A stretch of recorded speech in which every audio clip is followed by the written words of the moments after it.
182쪽 통계적 추정 이야기를 좀 할게요.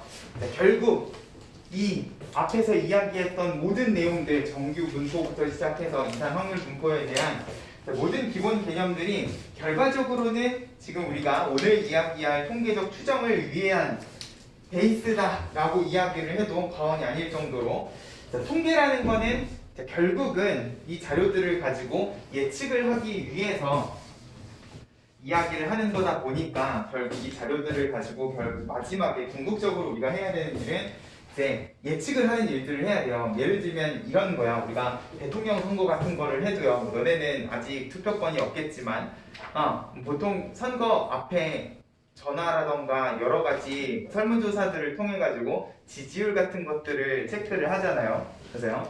근데 내가 대통령 선거 설문조사를 하는데 우리나라에 있는 선거권이 있는 몇 천만 명한테 일일이 다 전화를 해가지고 조사를 하실 수는 없을 거란 말이에요. 맞아요? 그럼 결국 일부분을 뽑아가지고 내가 이 데이터를 가지고 대략 이 후보, 저 후보에 대한 지지율이 몇 %겠구나를 예측하는 일들을 한단 말이야. 그죠? 결국 이 자료를 가지고 내가 어떤 식으로 예측을 할 것인가에 대해서 이야기를 하려면, 일단 예측을 하기 전에 예측을 하기 위한 기본 베이스가 필요하신 거잖아요.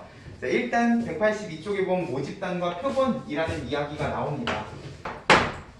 자, 우리가 여태까지 했던 거는 모든 자료들을 다 조사하는 거였어요. 그죠? 자료가 있으면 전체 자료들을 가지고 이제 도수분포표든 확률분포표든 그 분포 상태에 대한 정리를 해서 걔네들의 평균, 분산, 표준편차 이런 것들을 조사를 했으면, 이 모든 자료들을 다 조사를 할 수 있으면 다행이겠지만 그렇지 못한 집단들에 대해서는 결국 내가 일부분을 뽑아서 조사를 할 수밖에 없기 때문에, 결국 모집단과 표본이에서, 모집단이라는 거는 우리가 여태까지 했던 그냥 전체 자료들이라고 생각을 해주시면 되는데, 표본은 뭐냐? 그 모집단에서 전체 자료에서 내가 예측을 위해 일부분만 뽑은 집단들을 표본이라고 이야기를 하죠. 그래서 밑에 보면은 모집단과 표본과 추출 여러 가지 개념들이 나와 있는데, 일단 첫 번째 통계조사에 전수조사와 표본조사라는 게 있어요. 전수조사는 이름 그대로 전체를 다 조사한다 라는 느낌이시고, 전수조사의 대상이 되는 집단을 우리가 모집단이라고 이야기를 하면, 결국 얘네들 전체를 다 조사할 수 없는 경우에 일부만 뽑아서 조사하는 걸 표본조사라고 하고, 그렇게 뽑은 집단을 이름 그대로 표본이라고 이야기를 합니다. 그래서 이 표본을 뽑는 과정을 추출이라고 하고, 오른쪽에 그림을 보면은 이 표본을 조사해서 궁극적으로는 추측까지, 모집단이 어떤 집단이고 어떤 경향성을 가지고 있는가에 대한 추측까지 우리가 오늘 수업 시간에서 이야기를 할 거예요. 그래서 밑에 보면은 표본을 추출하는 방법에 대해서 정리가 되어 있어. 일단 기본적으로 내가 이 표본을 뽑는 일이라는 거를요, 왜 하는 거야? 내가 뽑은 이 일부분을 가지고 전체를 예측하기 위해서 하는 거예요. 맞아요? 근데 내가 이 표본을 뽑을 때, 예를 들어서 내가 뿅뿅 고등학교의 수학 성적을 조사를 하고 싶다 해가지고 제 학교에 가서 학생들을 뽑습니다. 근데 내가 뽑을 때 밤마다 가가지고 야 너네 반 1등 나와 해가지고 1등들의 수학 성적을 막 조사를 하면 그 학교의 수학 성적은 어떻겠어요? 어마무시할 거 아니야. 맞아요? 수학 점수들이 다들 막 상위권이면 그러면 이 학교는 수학 점수가 진짜로 이만큼 높은 점수를 가지고 있느냐 라고 이야기를 할 수 없는 상황이 되어버려. 맞아요? 결과적으로 내가 기준을 가지고 무언가를 뽑기 시작하면은 예측을 하는데 정확도가 많이 떨어지시겠죠. 맞아요? 밤마다 가서 너네 반 1등 나와 하면은 전부 다 공부를 잘하는 애들일 거기 때문에 뭔가 비교의 기준이 되지 않는다고요. 내가 원하는 건 이 학교 전체적인 수학 성적의 평균인데 잘하는 애들만 뽑아가지고는 평균을 예측을 하실 수가 없단 말이에요. 맞아요? 결과적으로 내가 어떤 표본을 뽑을 때 추출 방법은 기준을 가지고 뽑으시면 안 돼요. 그러다 보니까 이 두 번째 녹색 박스 제목에도 나와 있는 것처럼 항상 추출이라는 거는 임의 추출을 기본 원칙으로 해야 됩니다. 임의라는 게 뭐야? 랜덤이라는 소리잖아요. 그냥 밤마다 가서 눈 감고 야 너 나와 이런 식으로 랜덤하게 뽑아줘야지만 그나마 그 학교의 수학 성적의 전반적인 평균이랑 비슷한 값이 나오겠지. 정확히 같은 값은 아니겠지만 그래도 비슷한 값이 나올 가능성이 높아진다는 거예요. 됐어요? 그래서 절대로 내가 예측을 할 때 뽑는 표본에는 기준이라는 게 있어서는 안 된다. 해서 임의 추출을 항상 기본 원칙으로 생각을 해주셔야 되는데, 자, 이 임의 추출에도 이제 어떤 식으로 뽑느냐에 따라서 여러 가지 추출 방법이 존재를 해. 밑에 보면 복원 추출과 비복원 추출이라는 표현을 써놨는데, 복원 추출이라는 거는 말 그대로 내가 무언가를 뽑았으면, 자, 얘를요 뒤쪽으로 빼놓는 게 아니라 다시 안에다가 집어넣고 다음번에 뽑을 때에도 내가 뽑았던 학생까지 고려를 해서 뽑는다는 소리야. 그래서요, 복원이라는 건 다시 살려낸다는 소리잖아요. 비복원 추출이라는 건 뭐야? 내가 뽑았던 사람을 뒤로 빼놓고 다음번 뽑을 때에는 고려를 하지 않는 추출 방법을 비복원 추출이라고 이야기를 한다고요. 그래서요. 그래서 뽑았던 사람을 다시 뽑느냐 안 뽑느냐를 기준으로 추출 방법을 나눠서 생각을 해주실 수가 있고, 그러면 복원 추출이라는 건 내가 뽑았던 사람을 다시 뽑을 수 있어야 되기 때문에, 내가 누군가를 한 명 싹 뽑았으면은 그 뽑았던 사람을 다시 집어넣고 뽑는 일들을 해야 되잖아. 한꺼번에 뽑으실 수가 없어요. 그래서 이게 뭐 과일 가게처럼 똑같은 과일이 여러 개가 있는 게 아니라 사람을 뽑고 어떤 자료를 뽑는다고 하면은 일단 뽑았던 걸 다시 집어넣는 상황이 발생을 해야 되기 때문에 중복 허용뿐만 아니라 무엇까지 생각을 해야 되냐? 첫 번째, 두 번째, 세 번째 순서까지 생각을 해주셔야 돼요. 됐어요? 그러다 보니까 복원 추출은 이 녹색 박스 밑에도 보면은 파이 기호를 썼죠? 파이 뭐였어? 중복순. 그치, 중복 순열의 경우의 수로 내가 뽑을 수 있는 표본의 개수가 결정이 될 거다.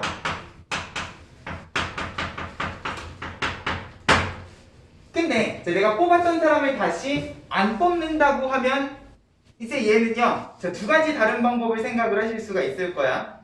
한 명씩 뽑아서 뽑은 애들을 뒤로 계속해서 빼놓고서는 나머지 사람들 중에서 뽑으실 수도 있고요. 맞아요? 근데 내가 한 명씩 뽑게 되면 결과적으로는 복원 추출처럼 뭐가 생기는 거야? 첫 번째, 두 번째, 세 번째 순서가 생기시는 거고.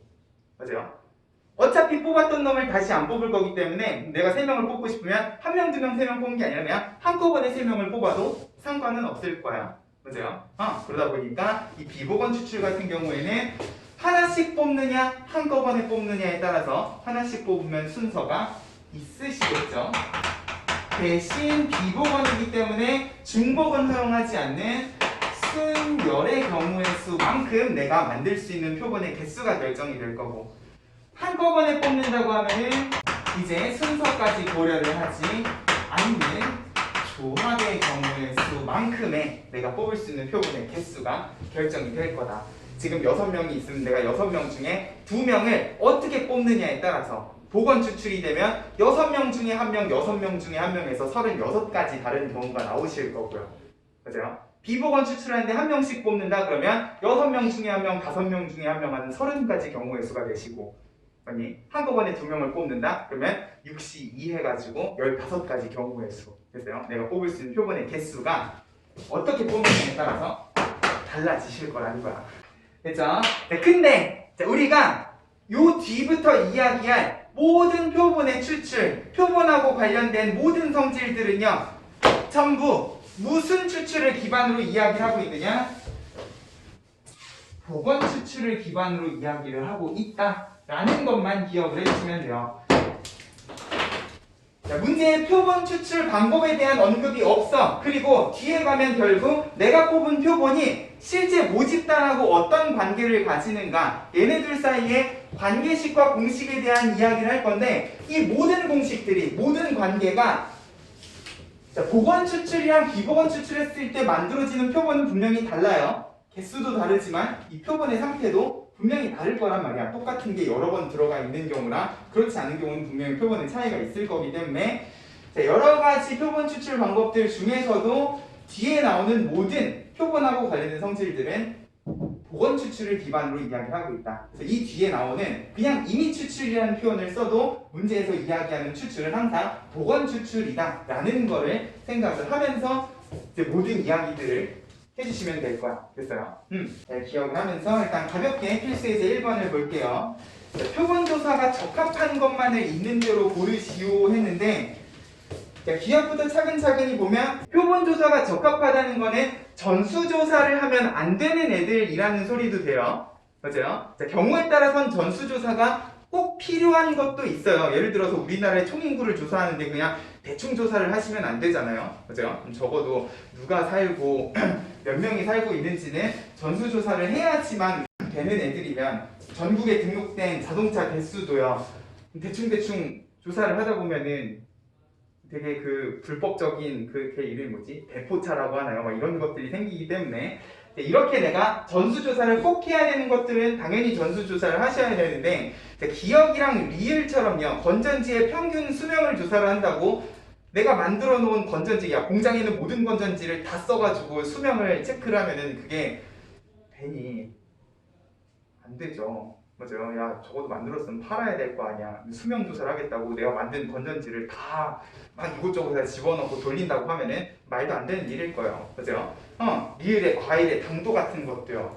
야, 이번에 나오는 과일이 얼마나 단가 하고 체크를 해보겠다고 수확한 과일을 다 처먹고 앉아있으면은 이걸 어떻게 팔아요. 맞아?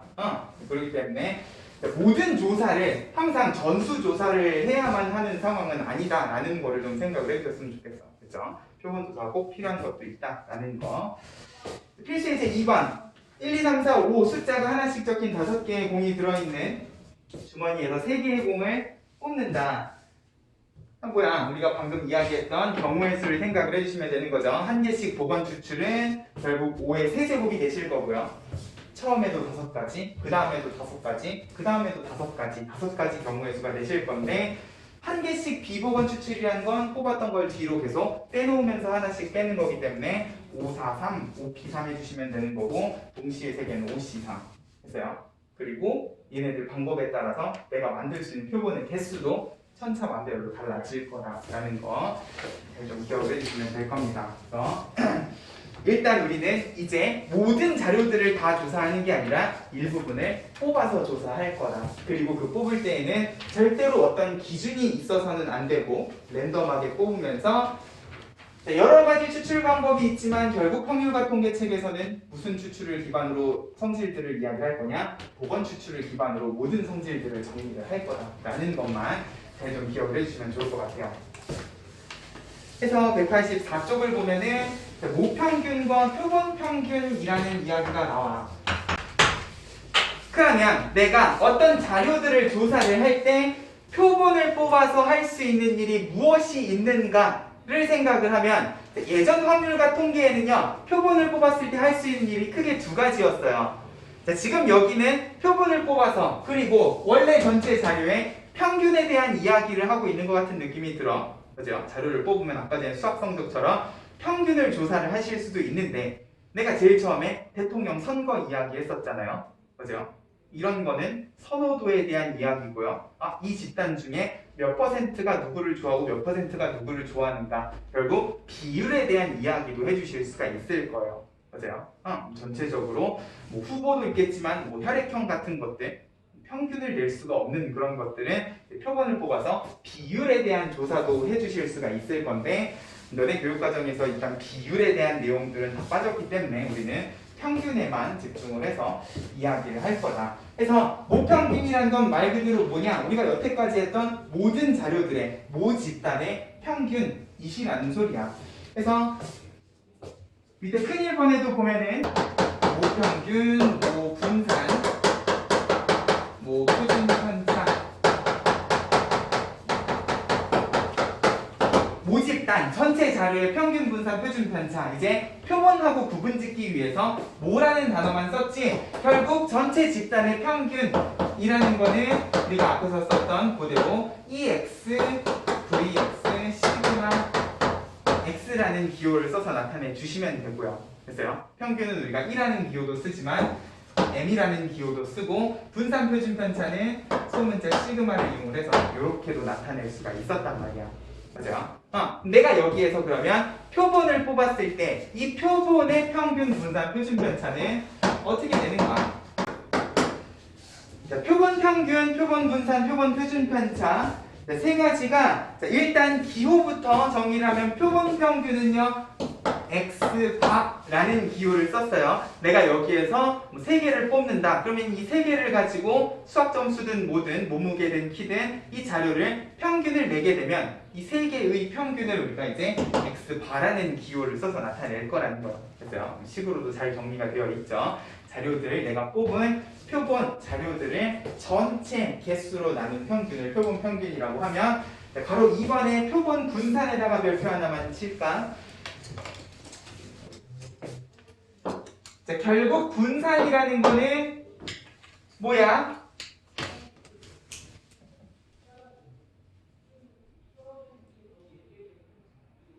분산이 뭐야? 편차 제곱의 평균. 그래, 편차 제곱의 평균이잖아요. 그죠? 자, 내가 전체 집단에서 3개를 뽑아서 평균을 냈어. 그럼 그 평균을 기준으로 이 3개 값에 편차들이 있을 거고요. 그죠? 편차는 다 더하면 빵이니까 제곱을 해서 평균을 내주시면 걔를 분산이라고 이야기를 하잖아. 근데 자, 표본 분산은 S라는 기호를 써요. 우리가 어디 갔어? 표준 편차를 시그마라는 기호를 쓰시는데 이 시그마가 알파벳 S랑 매치가 되는 라틴 문자다 보니까 요거랑 같이 매치를 시키기 위해서 S라는 기호를 쓰시는데 그 옆에 식을 잘 들여다보면요. X 1, 2, 3, 4, N번이라는 건 내가 뽑은 자료들인 것 같은 느낌이 들어. 거기에다가 X바를 뺐으니까 평균을 빼서 제곱을 해놓은 편차 제곱의 합이겠구나까지는 받아들이실 수가 있을 건데 자, 그 앞에 전체 합을요 얼마로 나눠놨어? -2. 그쵸? n으로 안 나누고 n-1로 나눠놨어요. 자, 이 부분을 조금 신경을 써주셨으면 좋겠다는 거야.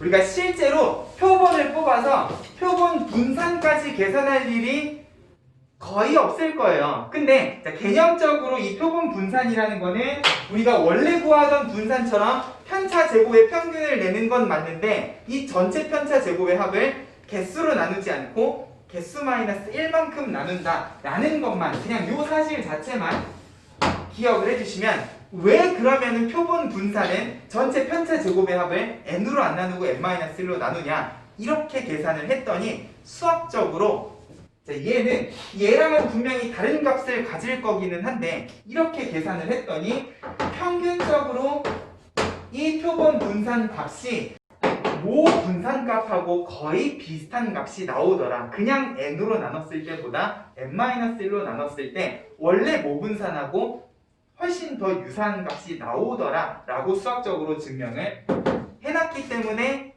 표본 분산은 n-1로 나누는구나 정도로만 기억을 해주시면 좋을 것 같아요.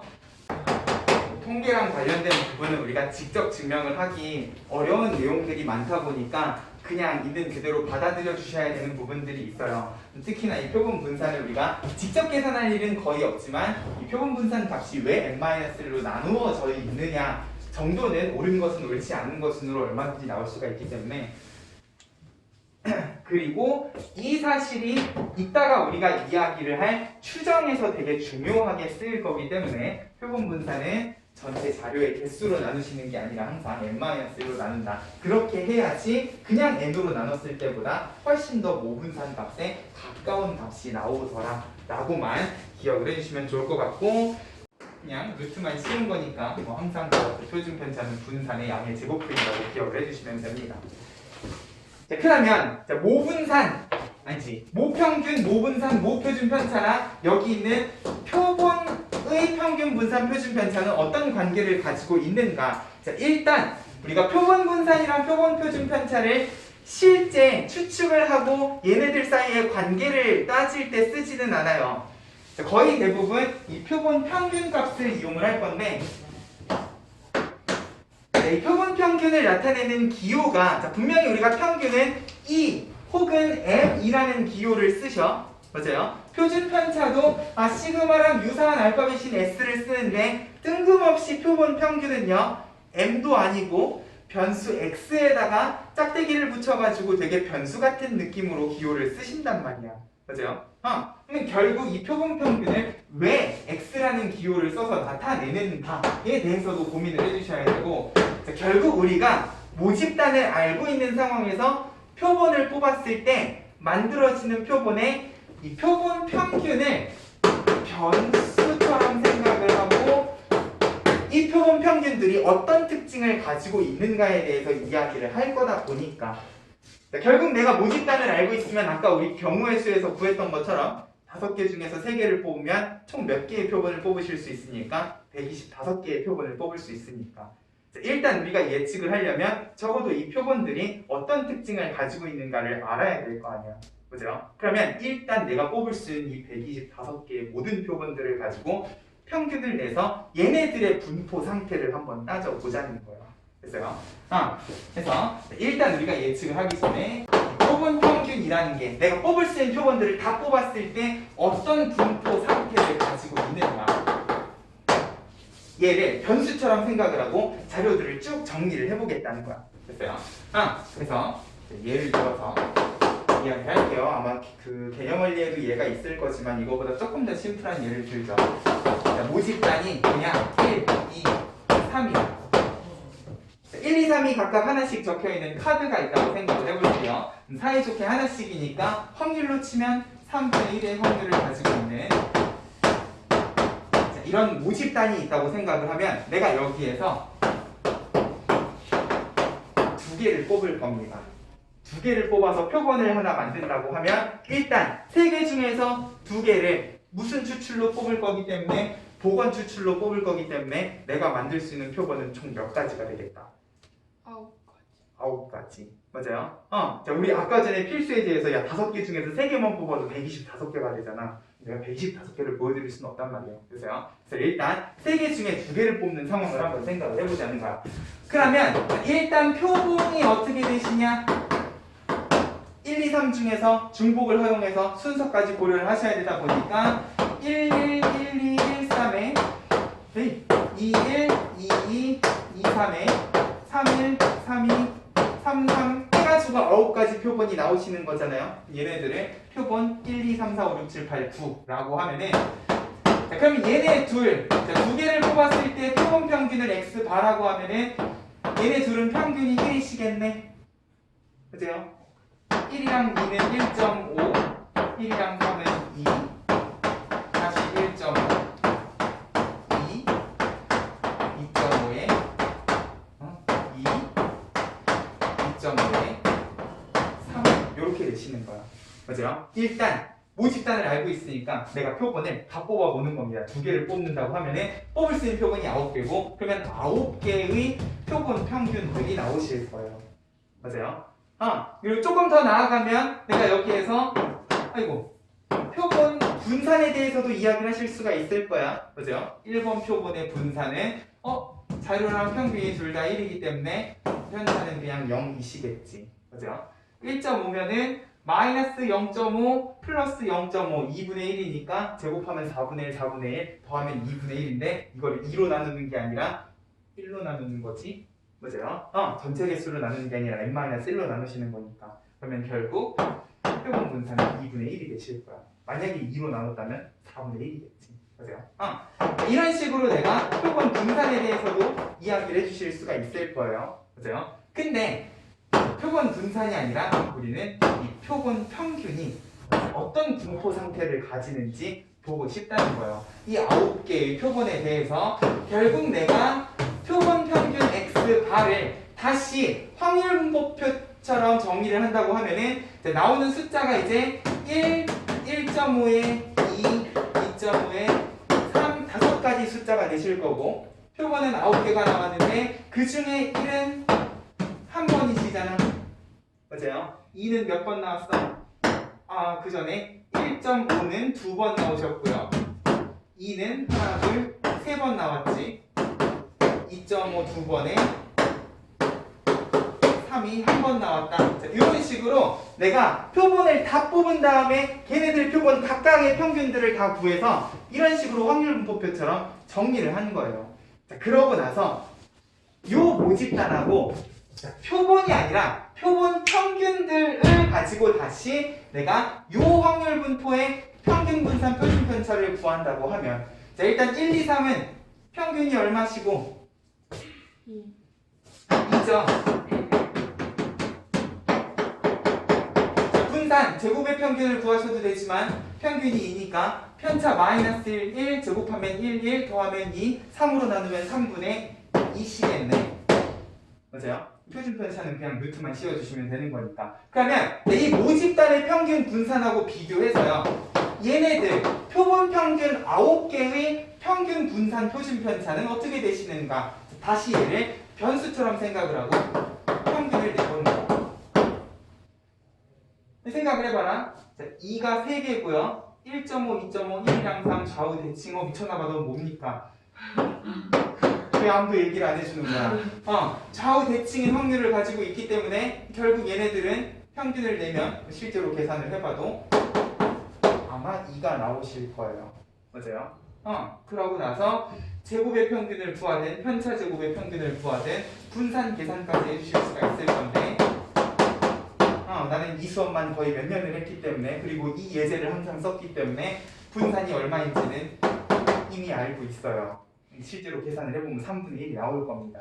그러면 얘네 둘 사이의 관계가 어떻게 되냐는 거예요. 자, 결국 모집단이 있고 표본을 다 뽑아가지고 정리한 표본 평균의 분포가 있으면 자, 얘네 둘은요 항상 어떤 성질을 가지게 되냐? 모집단의 평균이 그대로 표본 평균에 다시 평균이 되실 거라는 거예요. 표본을 뽑으면 이 표본 평균들을 다시 평균을 냈을 때 원래 집단, 모집단의 평균하고 다르지 않은 값이 항상 나오더라라는 거죠. 이거는 내가 2개를 뽑지 않고 3개를 뽑아도 변하지 않는 사실일 거예요. 만약에 내가 1, 2, 3 중에 3번을 보건 추출을 뽑는다고 하면 표본이 몇 개가 나오시는 거야? 27개. 그치. 중복순열을 생각하면 27개인데 그 27개를 쭉 평균을 내서 다시 표로 정리한 다음에 평균을 내보잖아. 그러면 변함없이 평균은 항상 모평균이 2가 나오시더라라는 거지. 됐어요? 평균은 달라지지가 않는데 그러면 분산이 어떻게 되는가? 분명히 분산이 달라진 것 같은 느낌이 들어요. 맞아요?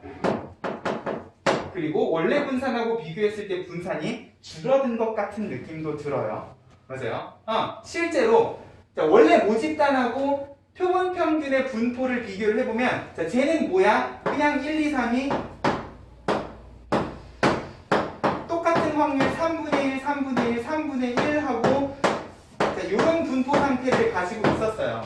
맞아요? 근데 자, 이거를 내가 2개짜리 표본을 뽑아가지고 정리를 하고 나니까 1, 2, 3 가운데 1.5랑 2.5가 생기면서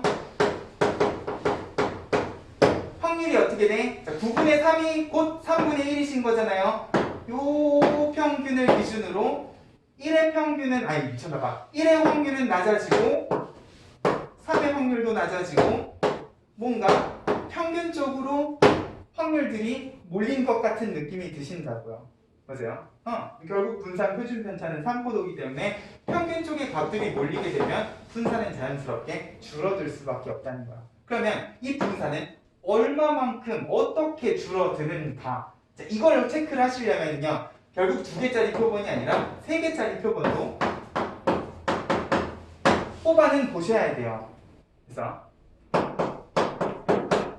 27개의 표본을 다 뽑아가지고 각각의 표본을 1, 1, 1, 1, 1, 2, 1, 1, 3부터 시작해서 쭉 평균을 낸 다음에 얘네들을 표로 정리해서 다시 평균을 내도 뭔가 평균은 안 바뀌는 것 같은 느낌이 드는데 3개짜리 표본은요 분산이 어떻게 되냐 9분의 2가 되시더라라는 거예요. 이건 진짜로 내가 계산해 봤어요. 뭔가 안 보여. 4개짜리. 그럼 81개를 뽑아야 되잖아. 81개를 샥 뽑아가지고 1, 1, 1, 1, 1, 1, 1 해가지고 81개를 다 정리를 해서 마찬가지 표로 정리한 다음에 평균 분산을 구하니까 평균은 계속 달라지지 않는데 분산은 얼마가 되시냐? 6분의 1이 되시더라. 뭔가 여기에서 이제 규칙을 찾아야 될 것 같은 느낌이 드는데 그러면 분산은 도대체 어떻게 변하고 있냐는 거죠. 표본을 뽑으면 뽑을수록 개수를 많이 뽑으면 뽑을수록 뭔가 분산이 점점 줄어드는 것 같은 느낌이 들어요. 근데 이 규칙성이 정확히 이 모 분산이 가지고 있는 값에 내가 뽑은 표본의 크기를 고려한 만큼 줄어드신다는 거야. 3분의 1이라는 거는 3분의 2에다가 2개짜리 표본을 뽑았으면 항상 2분의 1을 곱한 값이 나오시고 9분의 2라는 건 뭐냐? 원래 모분산이 3분의 2면 표본의 크기 3분의 1만큼 분산이 작아지신다는 거예요. 마찬가지겠지. 3분의 2에다가 4분의 1을 곱한 값만큼 정확히 분산이 줄어들고 있더라라는 거지. 됐어요? 이거는 수식적으로 증명을 하려면 진짜 어려워요. 이게 그냥 일반적인 경우에 대해서 수식적으로 증명을 하려면 대학 수학에 통계학을 가서도 아마 힘들 거거든요. 그러니까 실제로 이 표본 평균의 분포가 가지는 분산 값은요, 그냥 실험적으로 2개를 뽑았더니 분산이 2분의 1이 되고 3개를 뽑았더니 3분의 1, 4개를 뽑았더니 4분의 1이 되더라 하고 실험적으로 사람들이 밝혀낸 거예요. 그러면 이제 우리는 매번 이렇게 9개, 27개, 81개의 표본을 뽑으실 필요가 없어지시기 때문에. 됐어요? 이 표본을 뽑는 게 모든 공식들이 도건 추출을 기반으로 이야기하고 있다고 그랬잖아. 도건 추출은 중복순열이고 개수가 조금만 늘어나도 내가 뽑아야 되는 표본이 무진장 많이 늘어나시거든. 맞아요? 1, 2, 3, 3개밖에 없는데 그 중에 4개를 뽑아서 81개의 표본을 정리를 해야 되는데 우리가 어느 세월에 문제를 푸는데 81개의 표본들을 다 정리를 합니까? 됐어? 결국 이 표본 평균의 분포가 원래 모집단하고 비교해서 어떤 관계를 가지고 있는가 그거를 우리가 기억을 해주셔야 된다는 거예요. 됐어요? 그래서 자, 표본 평균은 일단 내가 모집단을 알고 있는 상태에서 표본을 다 뽑아서 정리를 하고 나니까 항상 어떤 특징을 가지고 있느냐, 결국 얘를 확률 변수로 생각하고 확률 분포 표로 정리를 하게 되면 이 x바의 평균은 원래 모집단의 평균과 정확히 똑같은 값, 다르지 않은 값이 나오시는데 분산 같은 경우에는 내가 뽑는 표본의 크기가 몇 개짜리 표본을 뽑느냐에 따라서 분산은 계속해서 작아져요. 무슨 소리야? 평균적으로 점점 올린 그래프가 나오신다는 소리고, 이 줄어드는 양은 항상 내가 뽑은 표본의 크기랑 밀접한 관련을 가지고 있다. 요것만 기억을 해주시면 이제 우리는 매번 귀찮게 표본을 일일이 다 뽑을 필요가 없으시다는 거야. 됐어요? 표준 편차 계속 관심을 못 받고 있는데 표준 편차는 그냥 여기다가 루트만 씌워주시면 되는 거죠. 됐어요? 요 특징만 우리가 기억을 해주시면 좋겠다. 그래서 184쪽에 큰 3번 네모 박스를 보면 표본 평균의 평균, 뜬금없이 왜 표본 평균의 평균을 구하고 분산을 구하냐, 결국 이 표본 평균 x바라는 게 모집단을 알고 있는 상태에서 다 뽑아서 정리를 했을 때 어떤 특징을 가지고 있는지를 알아야 우리가 이 데이터를 기반으로 나중에 예측을 하는 데 쓸 거기 때문에. 됐어요? 그리고 조심하셔야 되는 거, 지금 우리가 여기에서 구한 분산은요, 무엇의 분산이야? 표본 평균 x바의 분산이에요. 무슨 소리야? 얘네랑은 다른 값이라는 소리예요. 얘네는 뭐야? 표본 분산이거든요. 이게 이름이 되게 유사하다 보니까 되게 많이 헷갈리죠. 얘는 그냥 표본 분산이야. 무슨 소리야? 표본 분산은 내가 뽑은 표본이 9개면 9개의 표본 분산이 나오셔야 돼요. 각각의 값은 얘네 둘을 가지고 만든 분산이에요. 맞아요? 0, 2분의 1, 1, 3, 2, 1, 2, 2 이렇게 내가 표본의 개수만큼의 표본 분산이 생기시는 거면은 얘는 뭐야? 얘네 9개 값을 가지고 평균 분산을 내시는 거예요.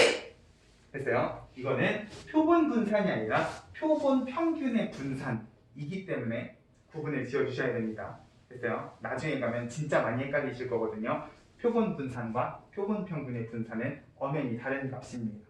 됐어요? 좀 더 디테일하게 이야기하면 표본 분산은 n으로 안 나누고 n-1로 나눠. 왜? 이거랑 비슷한 값을 가지게끔 만들려고.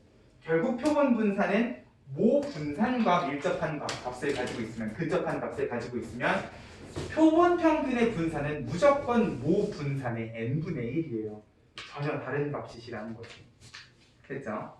요거를 잘 기억을 해주시면서 우리는 결국 표본 분산이 아니라 표본 평균의 분산에 훨씬 더 관심이 많다는 거죠.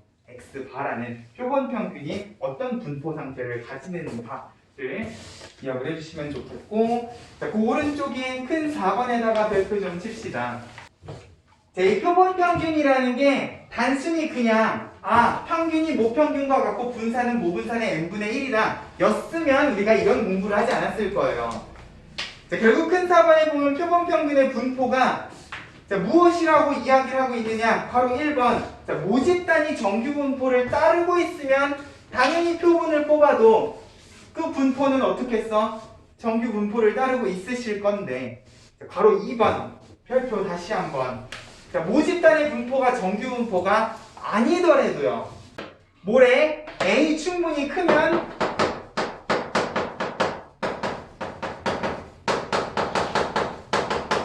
모집 단위 정규 분포든 아니든 표본 평균은요 항상 분포 상태가 정규 분포가 되신다는 거예요. 이게 포인트야. 결국 표본 평균이라는 건 내가 표본을 다 뽑고 나면 정리를 했더니 되게 예쁘게 좌우 대칭인 종 모양의 그래프가 나오시더라 라는 거죠. 뭐야, 이항 분포 때도 그랬잖아요. 그죠? 이산 확률 분포임에도 불구하고 우리가 확률을 구할 때 이 그래프 모양이 좌우 대칭인 종 모양 그래프다 보니까 정규 분포를 이용해서 확률을 구했듯이 이것조차도 결국은 또 정규 분포로 수렴을 하신다는 거예요. 됐어요? 이래서 정규 분포가 중요하다는 거지. 결국 이 표본 평균이라는 거는 모집단을 알고 있는 상태에서 싹 다 뽑잖아. 이것 봐. 그래프를 보세요. 뭐야, 이게 정규 분포니? 확률이 다 똑같은 일자형 분포 상태를 가지고 있는데도 불구하고 두 개만 뽑아도요. 모양이 상당히 예뻐. 맞아요? 그럼 내가 여기에서 크기 3개짜리, 4개짜리 표본을 뽑잖아. 그러면 27개, 81개의 분포가 점점 어떤 모양이 되시냐? 평균 2는 달라지지 않고 분산은 점점 작아지면서 이렇게 좌우 대칭인 종 모양 그래프로 점점들이 바뀌실 거라는 거예요. 됐어요? 두 개만 뽑아도 그래프가 상당히 예쁘잖아. 4개, 5개를 뽑으면 이 점들은, 확률값들은 되게 예쁘게 좌우 대칭인 종 모양의 그래프를 이런 식으로 그리고 있을 거라는 거죠. 맞아요? 그러다 보니까 결국 이 표본 평균의 분포는 정규 분포를 기반으로 우리가 지난 시간에 계속했던 표준화를 이용을 해서 확률값들을 구해주실 수 있는 상황이 되더라라는 거예요. 됐죠? 일단은 요 관계에 대해서 너네가 이해를 해주셔야지만 뒤에 나오는 추정이라는 것도 예측도 하실 수가 있겠다. 됐습니까? 그래서 개념적으로 지금 여기 184쪽이랑 185쪽에는 별다른 이야기가 없어요. 정의랑 용어에 대한 설명만 하고 이 베이스에 대한 이야기를 전혀 안 했다는 거지. 근데 결국 여기서 이야기하고 싶은 건 뭐냐? 일단 너네가 예측을 하기 위해서 모집단을 알고 있는 상태에서 표본을 다 뽑아보고 그 표본을 뽑았을 때 나오는 평균들이 어떤 분포 상태를 모집단과 비교해서 어떤 특징들을 가지고 있는지를 먼저 공부해라 라는 이야기를 하고 있다는 거예요. 됐어요? 그리고 이 관계가 결과적으로는 굳이 너네가 직접 표본을 나중에 뽑지 않더라도 요 관계식만 가지고 바로 그냥 그러면 이 정규 분포는요 어떤 정규 분포를 따르고 있다는 소리야? 평균은 변함없이 표준 편차만 어떻게 되시는 루트 n 분의 시그마가 되시는 요런 정규 분포를 따르고 있을 거라는 거죠. 어디만 신경 써주시면 되냐? 표준 편차만 루트 n만큼 줄었다 라는 느낌으로 생각을 해주시면 정규 분포이기 때문에 z에 대해서도 이야기해야 되지 않겠어요? z는 표준 편차분의 변수 이번에는 x가 아니라 x바이시고 변수 마이너스 평균 요걸 가지고 확률을 구하실 수도 있겠다라는 거야. 됐습니까? 일단은 요 부분에 대한 문제를 연습을 해보도록 하죠. 187쪽의 필수 예제 3번. 모집단의 확률 변수 x의 확률 분포가 오른쪽 표와 같다. 1, 2, 3. 나랑 다른 점은 2의 확률이 조금 더 높아요. 결국 얘는 어떤 상황이라고 생각을 해주시면 되냐? 1, 2, 3이 적힌 카드가 4장이 있는데 1은 1장, 2는 2장, 3이 1장 이렇게 있는 상황이라고 생각을 해주셔도 되겠다. 그럼 내가 여기에서 크기 4짜리 표본을 뽑는다? 그러면 내가 만들 수 있는 전체 표본의 개수는 4의 4제곱이 되시겠지. 몇 개의 표본을 뽑아야 된다는 소리야? 256개의 표본을 뽑아야 된다는 소리예요. 맞아요? 그러면 이 문제는 진짜로 256개를 다 뽑아가지고 평균을 낸 다음에 걔네들의 평균 분산을 구하라는 거냐? 아니라는 거예요. 됐어요? 결국 이 관계를 이용하시라는 거지. 됐죠? 자, 그러려면 일단 무엇은 알아야 되냐? 이 모집단의 평균 분산 정도는 알아야지. 맞아요? 표본을 256개를 뽑을 게 아니면 적어도 모 평균하고 모 분산이 얼마인지 정도는, 이거는 그냥 우리가 앞에서 했던 이산화물 분포의 평균 분산이시잖아. 됐어요? 컨닝을 좀 합시다. 평균은 그냥 이겠지. 분산만 컨닝을 하면 2분의 1이야. 내가 여기에서 크기 4짜리 4개짜리 표본 256개를 뽑아가지고 평균을 쫙 내서 표로 정리를 한 다음에 이것처럼요 256개 중에 몇 개인지를 싹 정리를 하고 나면 결국 표본 평균의 평균은 변함없이 2가 되실 거고, 표본 평균의 분산은 모 분산의 4분의 1 하고 변하실 거라는 거예요. 됐어요? X바의 평균 분산은 이제 표본을 직접 뽑지 않아도 계산 가능한 부분이 되실 거다라는 거. 됐죠? 그리고 이 베이스에는 항상 무엇이 있다? 복원 추출이라는 베이스가 항상 들어가 있다는 거야. 이게 만약에 비복원 추출이 되잖아. 표본의 개수도 달라질 거고요. 얘네들의 분포 상태도 완전 달라지겠지. 맞아요? 이게 9개고 이런 분포기 때문에 분산이 3분의 1이 되시는 거기 때문에 항상 모든 추출은 복원 추출이라는 점을 항상 생각을 해주시면 되겠다. 그렇죠? 별다른 이야기가 없어도 넘어가세요. 이런 거는 그냥 이산 확률 분포 버전의 산수면, 우리가 이제 자주 보게 될 표본 평균의 확률은 필수예제 4번, 5번 같은 상황일 거예요. 되게 문제 전체적인 스타일이 우리가 정규분포 단원 때 봤던 문제랑 되게 흡사해.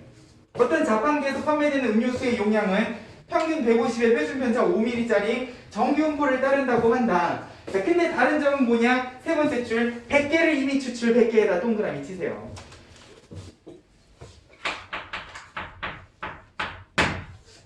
자, 이제 통계 단원까지 공부하고 나면은 너네가 이런 활용 문제에서요 그냥 단순히 이게 정규분포다 에서 끝나는 게 아니라 이게 그냥 정규분포 문제인지 아니면 표본을 뽑는 문제인지를 구분을 지어 주셔야 돼.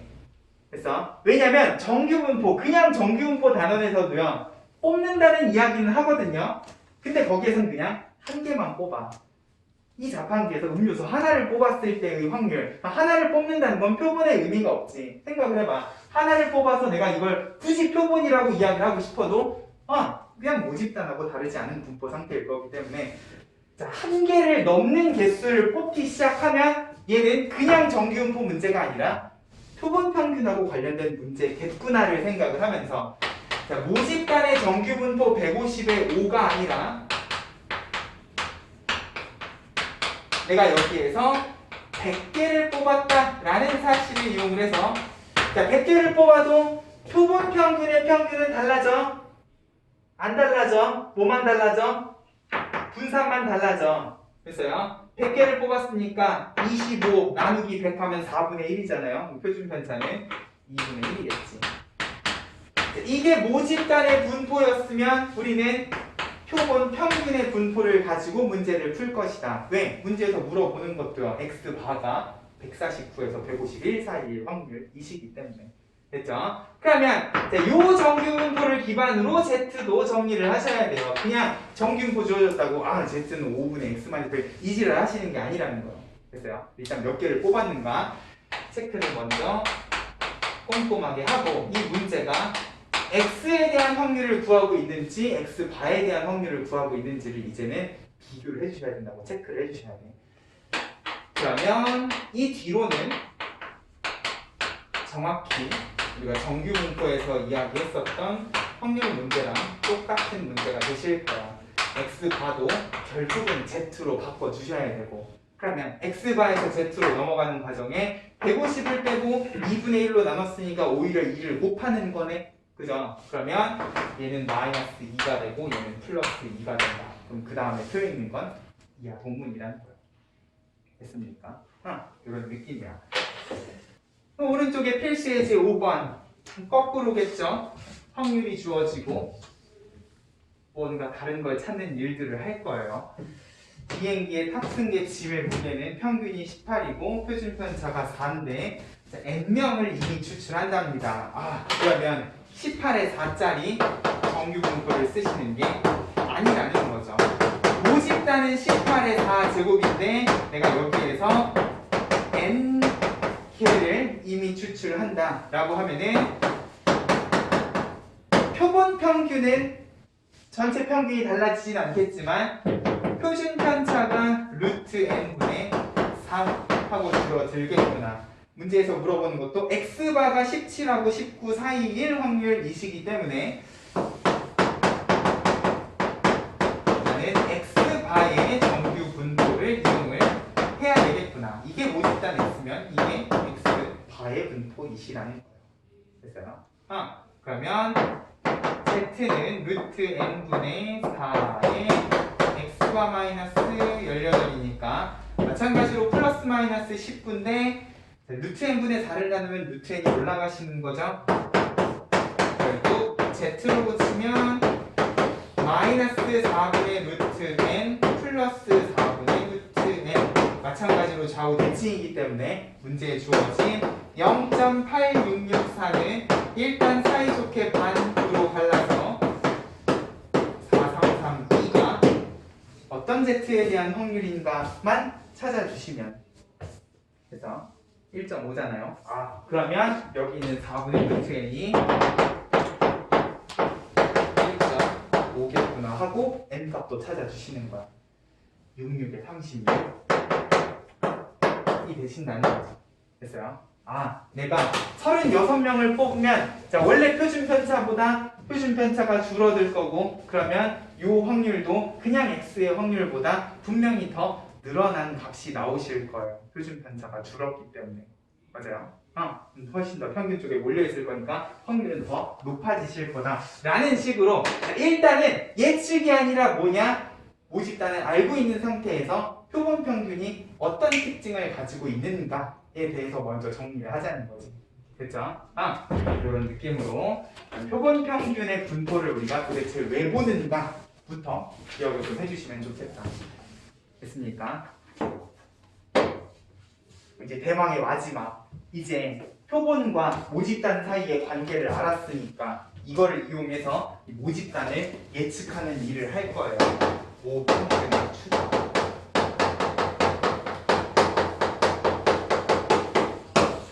근데 개념원리 책을 보면 정말 밑도 끝도 없이 그냥 녹색 박스에 공식만 떨렁 적혀 있어요. 당초에 이 공식이 어디에서부터 등장을 한 공식이고 무슨 과정을 거쳐서 나온 공식인지에 대한 이야기가 없단 말이야. 됐어요? 이 부분에 대한 이야기를 해야 됩니다.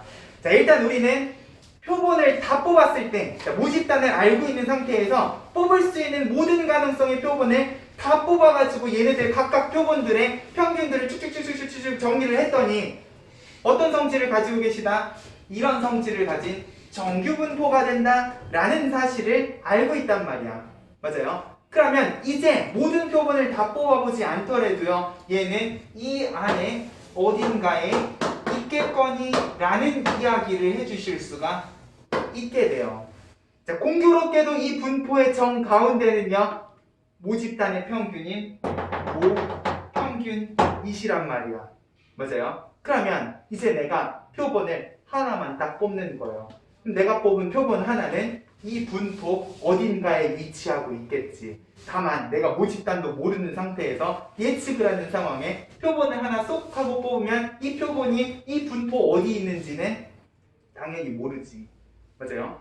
그냥 대충 아무데나 찍어봅시다. 그냥 여기라고 가정을 하는 거예요. 진짜 여기라가 아니라 우리는 몰라요. 맞아요? 블랙박스인 상태인 거예요. 여기라고 가정을 해놓고 그러면 자, 이 값을 기준으로 내가 뽑은 표본 평균 하나가 뭐 x 바 1이라는 값을 가지고 있다고 하면 이제 이걸 가지고 모평균이 대략 얼마일까를 예측을 해야 되거든요. 근데 내가 밤마다 가서 눈 감고서 야 나와 해가지고 수학 점수를 평균을 냈어. 평균을 냈더니 75점이 나왔단 말이야. 평균이 75점인 거야. 그럼 이 학교는 대략 수학 성적이 80점쯤 되겠군 하고 예언가처럼 그냥 뭐 이렇게 예측을 하시는 건 아닐 거야. 맞아요. 이 75점이 일단 이 안에 있겠거니 정도는 생각을 할 수가 있겠지만 이 안에 어디에 위치해 있는가는 절대로 아실 수가 없기 때문에 맞아요. 무엇을 해주셔야 되냐? 이 표본 평균을 기반으로 모평균의 값을 예측하는 게 아니라 이 모평균이 있을 법한 범위를 예측을 하셔야 돼요. 75점이 나왔으면 77점 이지랄 하시는 게 아니라 적어도 이 75점을 기준으로 몇 점하고 몇 점 사이에 있겠구나 정도로 범위의 형태로 예측을 해주셔야 된다고 했어요. 그래서 이 추정에는 일단 첫 번째 내가 뽑은 표본 평균을 기반으로 이제는 다 뽑는 게 아닙니다. 하나를 뽑아서 이 표본 평균 하나의 값을 기반으로 모평균이 있을 법한 범위를 잡아주셔야 돼요. 그래서 얘가 이 정규분포 안에 어디쯤 위치해 있는지는 나도 모르지만 만약에 여기 있다고 가정을 하면 내가 이 값을 기반으로 대략 여기서부터 여기까지 하고 범위를 잡게 되면 자연스럽게 이 범위 안에는요 모평균 m이 들어가 계시는 거잖아. 맞아요? 이런 식으로 범위를 잡아서 예측하는 일을 해야 된다는 거예요. 됐어요? 해서 나온 이 모평균이 있을 법한 범위를 우리가 이제 뭐라고 이야기를 할 거냐? 신뢰 구간이라고 이야기를 할 거예요. 그래서 우리 수치에서 구간이라는 표현 배웠잖아요. 구간은 항상 범위이시기 때문에 일단 내가 뽑은 표본을 기반으로 범위를 잡아서 이 안에는 적어도 이 안에는 모평균이라는 건 이 정규분포 정확히 가운데 있는 평균이시기 때문에 모평균이 대략 이 사이에는 있지 않을까 하고 예측하는 일을 해야 된다는 거야. 근데 문제는 뭐야? 내가 이렇게 범위를 잡았는데도 불구하고 이 범위 안에 모평균이 항상 들어가리라는 보장이 없죠. 그죠? 내가 말했지만 얘는 지금 내가 그냥 임의로 찍어 놓은 거고요. 내가 뽑은 표본 평균이 재수없게 여기에 이렇게 찍힐 수도 있잖아. 맞아요? X바가 이쪽에 만약에 찍히는 상황이 되면 똑같은 크기의 범위를 잡아도 내가 잡은 범위 안에 모평균이 안 들어가는 불상사가 생길 수도 있다는 거야. 맞아요? 그럼 결국 무엇에 대한 이야기도 해주셔야 되냐? 표본 평균을 기반으로 내가 잡은 범위 안에 실제 모평균이 들어있을 확률에 대해서도 이야기를 해주셔야 한다. 그리고 이 확률을 뭐라고 이야기를 할 거냐? 신뢰도라고 이야기를 한다는 거예요. 결국 녹색 박스에 나와 있는 신뢰도 뿅뿅 %의 신뢰 구간이라는 표현은요. 이 두 개의 단어를 기반으로 이야기를 하고 있다는 거예요. 결국 신뢰도가 95%라는 거는 지금 여기 적혀있는 이렇게 범위를 잡게 되면 이 범위 안에는 몇 %의 확률로? 95%의 확률로 범위 안에 모평균이 들어가 있을 것이다 라는 느낌으로 생각을 해주시면 되고 5%도 너무 찝찝하다. 그러면 99% 신뢰 구간을 잡게 되면 내가 잡은 이 범위 안에는 99%의 확률로 모평균이 항상 들어가 있을 것이다 라는 느낌으로 생각을 해주시면 된다는 거야. 됐어요? 값을 거의 무슨 예언자처럼 찍으시는 게 아니라 범위를 통해서 우리가 모평균이라는 것을 예측을 한다 라고 생각을 해주시면 되는데, 자, 그러면 실질적으로 이 공식이 어떻게 나온 건가, 이 범위가 어떻게 나온 건가에 대해서도 생각을 해주셔야 돼요. 자, 결국 확률이야. 95%, 99%라는 거는 확률이신 거잖아요. 맞아요? 그리고 표본 평균은 정규 분포를 따르기 때문에 항상 무엇을 해주셔야? 표준화 과정을 거쳐주셔야. 맞습니까? 자, 결국 신뢰 구간이라는 걸 구하려면은 자, 거꾸로 확률에서부터 시작을 하셔야 돼요. 자, Z를 기반으로 자, 95%를 기준으로 한번 생각을 해볼게요. 그럼 내가 X의 범위를, X바의 범위를 어떻게 잡았을 때 95%가 되는가? 근데 결국 X바는 표준화를 해서 Z에 대한 범위로 고쳐주셔야 되니까 거꾸로 Z에서부터 시작을 하자는 거죠. 그러면 표준화를 한 Z를 어디서부터 어디까지를 잡으면 95% 확률이 되는가? 근데 이 95%의 확률은요, 범위가 하나로 정해져 있는 게 아니시지. 맞아요? 똑같은 확률을 가진 범위는 천차만별로 또 여러 가지가 존재를 하실 수가 있단 말이에요. 맞아요? 혹시 그러면 이 범위를 잡는 것부터 고민을 해주셔야 되는데, 생각을 해봐. 우리는 지금 예측을 하고 있잖아요. 맞아요? 값을 예측할 수 없어서 범위의 형태로 예측을 하는데 일단 예측이란 말이야. 그러면 내가 잡은 이 범위는요, 넓으면 넓을수록 좋겠니? 좁으면 좁을수록 좋겠니?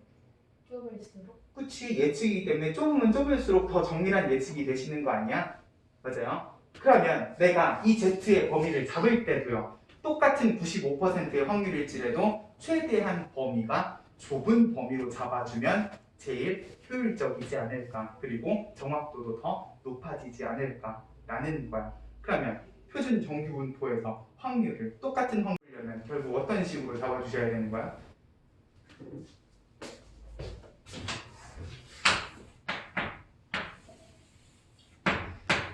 자, 이건 Z예요. 똑같은 95%다. 이건 Z니까 얘는 Y축이겠지? 0을 기준으로 좌우 대칭이신 건데 95%를요 이렇게 잡을 수도 있고 이렇게 잡을 수도 있고 여러 가지 형태로 잡아주실 수 있지만 결국 똑같은 확률의 범위가 가장 좁으려면은 최대한 이 확률이 많이 몰려있는 가운데를 기반으로 좌우 대칭으로 잡아주시는 게 가장 범위가 좁지 않겠니? 맞아요? 생각을 해봐. 여기에서 내가 이쪽으로 치우치고 싶다고 하면은 이쪽으로 치우친 만큼 이쪽으로는 줄어들어야 되는데 이쪽은 넓이가 작고 이쪽은 넓이가 커요. 내가 여기에서 이만큼을 줄이게 되면 이 넓이를 보완하기 위해서 이거보다 더 큰 범위만큼을 오른쪽으로 잡아주셔야 된다고. 그럼 부등식의 영역은 자연스럽게 늘어나겠지. 맞아요? 미친 척하고 95%를 이렇게 잡을 수도 있어요. 여기서부터 이쪽 그냥 끝까지 무한대까지 잡아버리시면 0.5잖아. 그러고 이쪽으로 0.45를 잡으셔도 되는데 이러면 부등식의 영역이 예측을 하는 의미가 없죠. 맞아요? 자, 그렇기 때문에 예측은 최대한 내가 잡은 범위가 좁으면 좁을수록 좋고 똑같은 확률이라면 최대한 범위가 좁은 어떤 범위? 좌우 대칭인 범위로 잡아주시면 좋겠다.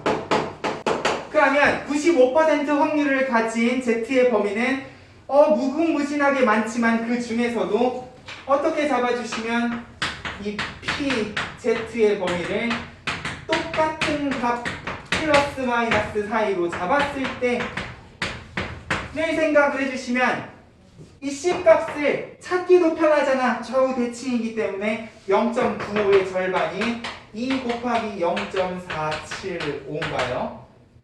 0.475에 해당하는 Z값만 표에서 찾아주시면 표는 문제에 다 항상 주어져 있을 거니까 1.96하고 주어져 있다는 거예요. 됐어요? 결국 Z를 기준으로 플러스 마이너스 1.96에 해당하는 범위를 잡으시면 그 범위 안에 들어가 있을 확률은 자연스럽게 95%가 되실 거다. 그러면 이 Z의 범위를 가지고 다시 식을 정리하는 거야. 거꾸로 거슬러 올라가 보자는 거죠. 결국 플러스 마이너스 1.96 사이 범위를 잡았을 때 Z는 뭐였어? 요거였잖아요. 루트 n분의 시그마 분의 x바 마이너스 n 이신데 나는 표본 평균 하나를 뽑아서 얘를 알고 있는 상황이고요. 맞아요? 요 놈의 범위가 궁금한 거기 때문에 이 전체 부등식을 m을 기준으로 다시 정리를 하시게 되면 이제 그 녹색 박스에 있는 정확히 그 공식이 되신다는 거야. 자, 부등식에다가 전부 다 표준 편차 한 번씩 곱해주시고 x바를 빼주시고 마이너스 m이기 때문에 마이너스 1만 한 번 싹 곱해주시면 자연스럽게 부등식의 영역이 이런 느낌으로 정리가 되실 거다.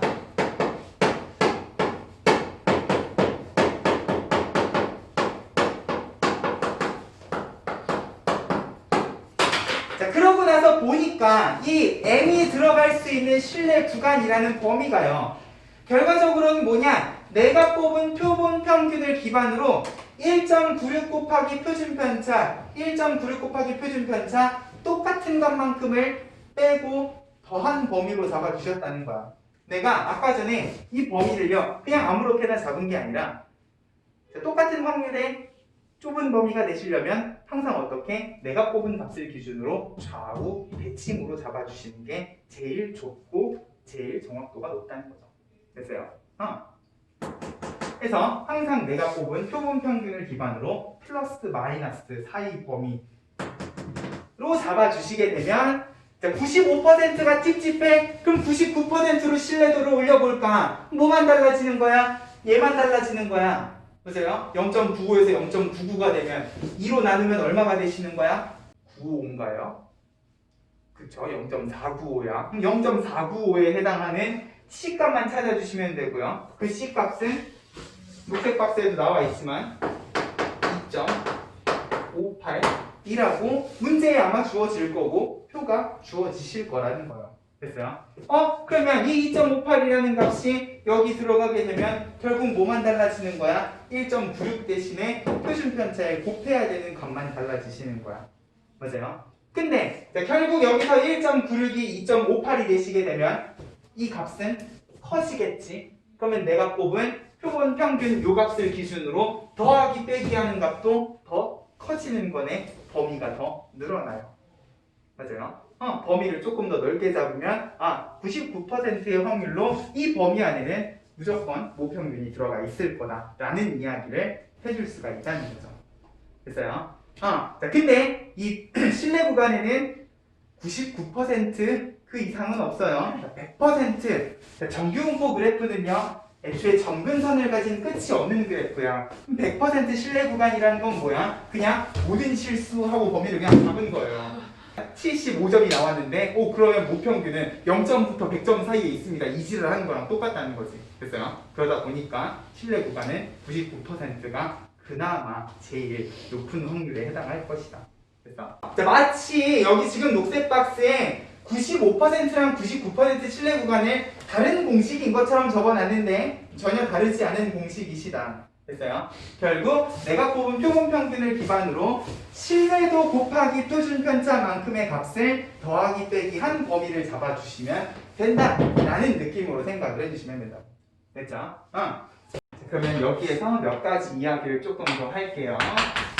신뢰 구간이라는 거는 그러면 어떤 특징을 가지고 있는가? 자, 일단 우리가 신뢰 구간이라는 걸 잡으면 항상 문제로 등장하는 것 중에 하나가 신뢰 구간의 길이에요. 자, 신뢰 구간의 길이는 뭐야? 그냥 여기서부터 여기까지 크기가 얼마가 되시느냐 인 거잖아. 어떻게 해주시면 돼? 큰 값에서 작은 값을 빼주시면 돼. 맞아요? 실제로 빼기를 해봐도 값은 나오겠지만 우리 아까 전에 어떤 이야기 했어요? 내가 뽑은 표본 평균 기반으로 똑같은 값을 더하기 빼기를 했기 때문에. 맞아요? 이 더하기 빼기 한 값은 뭐야? 신뢰도 곱하기 표준 편차 값이었기 때문에 왼쪽으로 한 칸, 오른쪽으로 한 칸이면 얘네들의 길이는 항상 2배의 신뢰도 곱하기 표준 편차가 되겠구나. 무슨 말이야? 신뢰 구간의 길이는요, 표본 평균 값이 중요하지 않으시다라는 소리예요. 그래서 이 신뢰 구간의 길이를 구하는 과정에 여기에서 이거를 빼도 결국 내가 뽑은 표본 평균 값은 그냥 상쇄가 돼서 사라지신다고요. 됐어요? 그럼 내가 어떤 표본을 뽑았느냐와 관계없이 몇 퍼센트 신뢰도만 주어지면 신뢰 구간의 길이는 항상 정해진다는 거예요. 표준 편차가 얼마고 몇 퍼센트 신뢰도로 신뢰 구간을 잡을 것인가만 따져주셔도 된다는 거지. 됐습니까? 자, 그리고 이 신뢰 구간의 길이는 어떤 특징을 또 가지고 있는가? 자, 아까도 얘기했지만 이 범위는요, 좁으면 좁을수록 훨씬 더 정밀한 예측이 되실 거라 그랬어요. 예측이기 때문에 좁으면 좁을수록 뭔가 정확한 예측을 하고 있는 것 같은 느낌이 들기 때문에, 그렇다면 이 신뢰 구간의 길이를 좁히려면은 어떻게 해주셔야 되는가 또 생각을 해봐야 돼. 자, 결국 신뢰 구간의 길이라는 거는 신뢰도 값 몇 퍼센트인지 정해지면 나오는 Z값 1.96이든 2.58이든 확률은 다른 값이 얼마든지 되실 수가 있으니까 자, 신뢰도에 의해서도 결정이 되실 거지만 자, 표준 편차. 자, 표준 편차는요. 모평균의 표준 편차는 달라지지 않을 거야. 근데 표본 평균의 표준 편차는 뭐야? 모집단의 표준 편차의 루트 n 내가 뽑은 표본의 크기만큼 줄어드신단 말이에요. 맞아요? 이게 좁아지려면 얘도 작아지고 얘도 작아지면 좋은데 자, 신뢰도가 작을수록 자, 분명히 범위는 줄어들 거야. 근데 문제는 뭐야? 신뢰도가 줄어들면 결국 내가 범위를 잡아도 그 안에 모평균이 안 들어갈 확률이 높아지기 때문에 맞아요? 정밀해 보이지만 확률적으로는 좋지가 않다. 됐어요? 그러다 보니까 신뢰도보다는 표준 편차를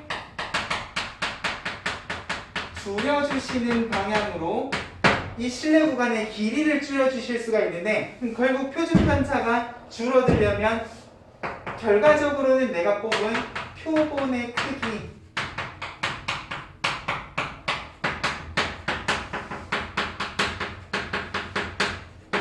n값이 커져야지만 표준 편차는 줄어드실 거라고요. 됐어요? 무슨 소리냐? 표본을 뽑을 때 왕창 뽑아주시면 그 표본 평균을 가지고 내가 신뢰 구간을 잡았을 때 범위도 좁아지고 훨씬 더 정밀한 예측이 되신다는 거죠. 됐어요?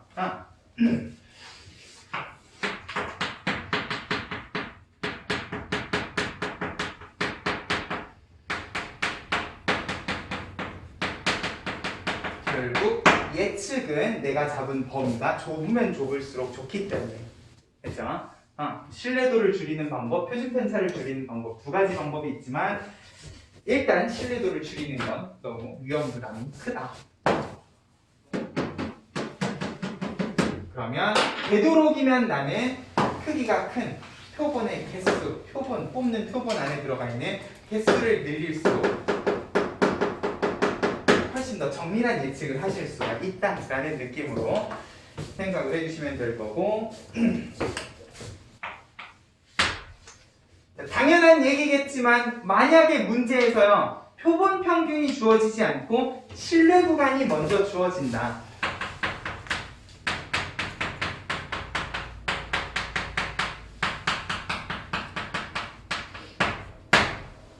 어떤 모집단에 신뢰도 뿅뿅 %짜리 신뢰 구간이 어디서부터 어디까지다 하는 범위가 주어져 있으면 이 신뢰 구간은 항상 여기에 있는 내용들을 기반으로 잡은 범위일 거기 때문에 됐어요? 이 양끝값 사이에는 항상 누가 계셔야 되냐? X, 바가 계셔야 된다고요.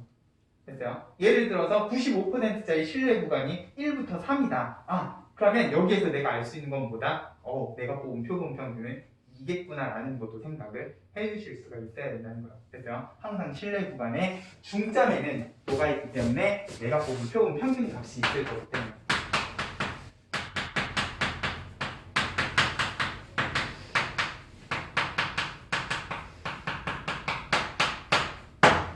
그래서 그리고 이 신뢰 구간을 통해서 자연스럽게 신뢰 구간의 길이를 구하면 이 신뢰 구간의 길이가 2배의 신뢰도 곱하기 표준 편차다라는 성질도 이용을 해주실 수가 있을 거고요. 그러면 표본을 몇 개 뽑았는지 기타 등등 여러 가지 정보들을 얻어주실 수가 있겠다. 됐죠?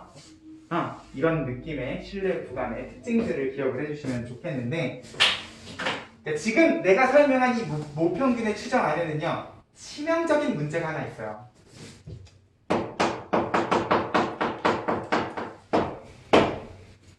자, 우리는 모집단을 몰라서 지금 예측하는 일들을 하고 있어. 표본을 뽑아서 이 표본의 평균을 이용을 해서 결국 모평균이 얼마랑 얼마 사이에 있는가 범위를 따져주셔야 되는데 지금 저 범위 안에 무슨 값까지 들어가 있느냐? 모표준 편차 시그마 값까지 들어가 있어요. 무슨 말이야? 결국 내가 모평균을 추정하기 위해서는 모평균은 모르더라도 모표준 편차가 얼마인가는 알아야 된다는 소리예요. 맞아요? 결국 이 범위 안에는 모표준 편차 값을 포함하고 있기 때문에 모집단을 알고 있는 상황에서는 문제가 없었지. 모집단의 평균이 얼마고 표준 편차가 얼마였으면 루텐으로 나눠주시면 되는데 내가 애초에 아예 모집단 자체를 모르는 상황이시면 모표준 편차도 당연히 몰라야 되는 게 정상 아닙니까? 맞아요? 근데 다행히도 너네 문제에는 아마 거의 대부분 10문제 중에 한 6, 7문제는요. 모평균은 안 주어져 있어도 모표준 편차 값은 거의 대부분 주어져 있을 거예요. 근데 만약에 이 모표준 편차 값마저도 안 주어져 있는 상황이시면 그러면 어떻게 해주셔야 되냐? 요거를 이용해 주셔야 된다는 거예요. 그래서 우리가 아까 전에 그냥 지나가면서 이야기했던 표본 분산. 자, 우리 표본 분산 계산 어떻게 하시는 거라 그랬어? 편차 제곱의 합을 n으로 나누는 게 아니라 n-1로 나누는 거다. 왜? 그래야지만 그 값이 보다 더 이 값에 가까운 값을 가질 거다 보니까. 그러면 표본을 뽑았어. 모표준 편차는 몰라도 이 표본을 가지고 내가 표준 편차는 구해주실 수가 있잖아. 맞아요? 그러면 그 값을 편차 제곱을 다 더해가지고 n-1로 나눈 그 값을 누구 대신 쓰실 수가 있다? 이 모표준 편차 대신 써주실 수가 있다. 됐어요? 됐죠? 이 시그마 자리에다가 s를 대신 집어넣고 다만 이건 표본 평균의 표준 편차가 아니에요. 표본 표준 편차야. 자, 단어 하나 차이거든요. 표본 표준 편차랑 표본 평균의 표준 편차 달라. 자, 표본 표준 편차는 시그마 대신 들어가는 거고 루트 n을 나눠주셔야 되는 거야.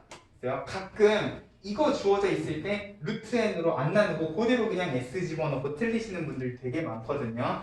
표본 표준 편차 s는 시그마 대신 쓰는 거기 때문에 시그마처럼 똑같이 루트 n으로 나눠주셔야 되는 값이다 라는 것까지 조심을 해주시면 됐죠? 내가 되게 많은 이야기를 했지만 결국 문제는요 그냥 저 녹색 박스에 있는 공식 하나로 모든 이야기를 할 수 있는 문제들이 나올 겁니다. 됐죠? 이 통계 단어는 사실 기본 베이스는 할 얘기가 되게 많은데 이거에 비해서 나오는 문제는 그냥 공식만 써도 신기하게 풀리는 문제들만 있다 보니까 그래도 이 기본 베이스들을 잘 특히 이 표본 분산 표준 편차랑 표본 평균의 분산 표준 편차만 헷갈리지 않고 구분을 지어주시면 추정은 기본 베이스를 바탕으로 그냥 요것만 이용해서 예측하는 일을 할 거다라고 기억을 해주시면 될 거예요. 됐죠? 문제는 어렵지 않을 겁니다. 192쪽 필수 예제 6번. 자, 어느 공장에서 생산되는 전구의 수명은 정규 분포를 따른다. 이 공장에서 생산된 전구 100개를 이미 추출하여 수명을 조사하였더니 평균이 1000시간, 표준 편차가 50시간, 표준 편차 50시간에다 밑줄 긋고요. 그러면 얘는 뭐 표준 편차인 거야? 표본 표준 편차인 거야? 표본. 그치. 이런 식이 될 거라는 거죠. 모집단을 예측하는데 내가 모집단의 표준 편차를 어떻게 아냐는 거야. 근데 오른쪽 페이지를 보면은요. 어느 공장에서 생산되는 제품의 무게는 표준 편차가 10g인 정규표. 이런 식으로 모표준 편차가 그냥 주어지는 문제가 거의 대부분일 겁니다.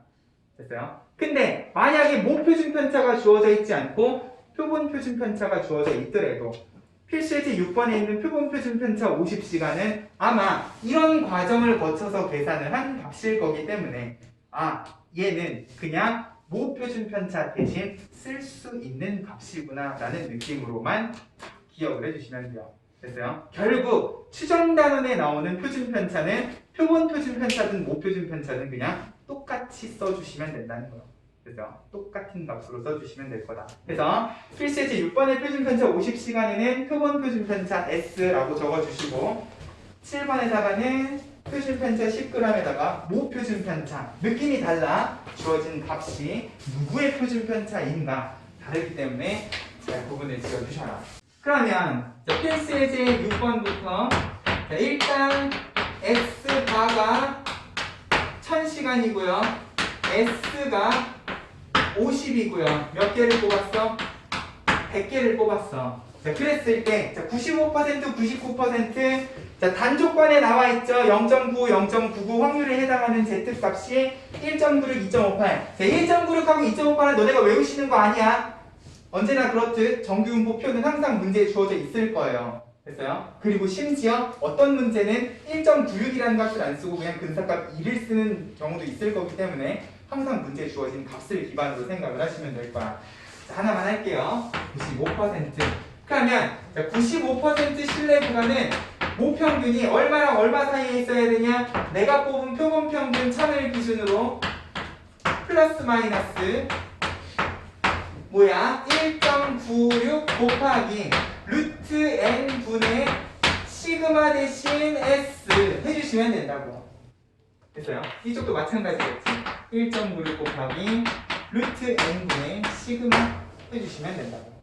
그럼 99%는 뭐만 달라지는 거야? 1.96 대신에 여기 미쳐나가 2.58이 그냥 들어가시는 거예요. 됐어요? 신뢰도에 따라서 신뢰도 값만 달라지는 거고 플러스 마이너스 사이범위라는 사실은 변함이 없다. 됐죠? 필수의 7번. 일단 표준 편차 10을 모표준 편차라는 점을 생각을 하면서 자, 이번에는 95%로 추정한 신뢰 구간이 뿅뿅 알파랑 베타 사이다. 그럼 베타 마이너스 알파라는 거는 뭐냐? 큰 것 빼기 작은 거니까 신뢰 구간의 길이겠네. 신뢰 구간의 길이는요, 내가 표본을 뽑아서 표본 평균이 얼마인지를 몰라도 상관이 없기 때문에 무엇만 생각을 하면 되시기 때문에 신뢰도 곱하기 95% 단조건 1.96 곱하기 표준 편차. 아, 표본은 최소 몇 개여야 되는가? n이 미지수구만. 시그마는 10 하고 문제에 주어져 있기 때문에. 됐어요? 아, 요걸 기반으로 이 신뢰 구간의 길이가 1.4보다 작거나 같을 n값의 범위도 찾아주실 수가 있겠다. 됐어요? 아, 자, 뭐 계산이야 쭉쭉쭉 하는 건데, 자, 결과적으로 n이 위치하는 곳이 어딘가를 보시면 얘는 곱해져서 1로 넘어갈 거고요. 결국 뿅뿅보다 크거나 같다 하는 부등식이 되실 거예요. 됐어요? 수식적으로 계산하면 이런데, 자, 이게 무슨 의미인가도 생각을 하셔야 돼. 결국 신뢰 구간의 길이가 줄어들려면 어떤 값보다 작아지려면 표준 편차는 줄어들어야 되고, 그러려면 내가 뽑은 표본의 크기는 커져야 되겠구나. 됐어요? 요 구조를 생각을 하면서 784라니까 계산은 알아서 하시면 되는 겁니다.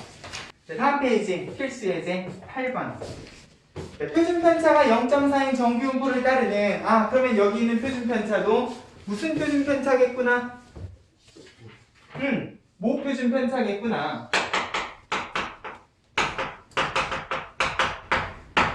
자, 그럼 모집단의 평균을 95%로 추정할 때 모평균과 표본평균의 차, 오, 이건 뭐야? 자, 모평균과 표본평균의 차라고 하는데, 자, 일단 우리 모평균이 어디 있는지 알아? 표본평균이 어디 있는지 알아? 몰라? 맞아요? 표본평균이 어디 있는지도 모르고 모평균이 어디 있는지도 모르고 심지어 범위를 잡으면 모평균이 들어가 있는지 없는지도 확률로 정리를 하셔야 되는데, 그럼 이 차이라는 건 무엇을 이야기하느냐? 이런 얘기예요. 모평균이 신뢰 구간에 존재한다고 가정했을 때